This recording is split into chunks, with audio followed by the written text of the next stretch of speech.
40,000 మంది ప్రజలు, రైతులు పాల్గొన్న కార్యక్రమంలో 40 మంది చేత నువ్వు డిస్టర్బ్ చేయాలని ప్రయత్నం చేస్తావు. ప్రయత్నం చేసి ఇంకా రైతులు, ప్రజలు సమన్వయం పాటించారు కాబట్టి 40,000 మంది 40 మంది మీద పడలా. ఒకవేళ పడుంటే పరిస్థితులు ఏ మాదిరిగా ఉండేదో నేను చెప్పాల్సిన అవసరం లేదు. ఎవరైనా ఊహించుకోగలుగుతారు. 40 మంది చేత గొడవ నువ్వు చేయిస్తావు, ఉల్టా రైతుల మీద నువ్వు కేసులు మళ్ళా పెడతావు. మారి టీడీపీని రపా కోసేస్తానని కూడా అంటున్నాడని కూడా సంతోషపడదాం.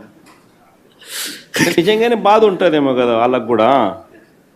అన్ని పథకాలు ఎగరగొడతా ఉన్నాడు, అన్ని అబద్ధాలు అయిపోయినాయి, ఫీజు రీయింబర్స్మెంట్ లేవు, ఆరోగ్యశ్రీ లేదు,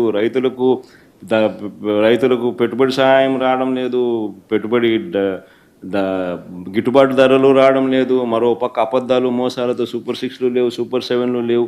మరి ఆయన బతుకులు చిన్నాభిన్నం అయిపోయిన పరిస్థితుల్లో ఆయనలో మార్పు వచ్చిందేమో.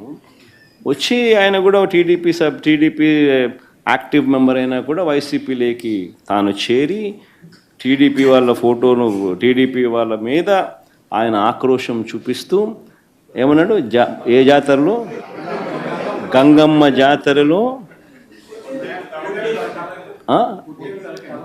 పొట్టేళ్ళు తలలు నరికినట్టు రపా అని నరుకుతానని చెప్పి ఆయన అంటానంటే దాని అర్థమైంది. మరి చంద్రబాబు నాయుడు అనే వ్యక్తి ఇంత మోసం చేస్తూ ఉన్నాడు కాబట్టి ప్రజలు అంత కోపాన్ని చూపిస్తూ ఉన్నారు. అందులో వాళ్ళ కార్యకర్తనే వాళ్ళ నుంచి మారి వైసీపీలోకి వైసీపీ కార్యక్రమంలో పాలు పంచుకొని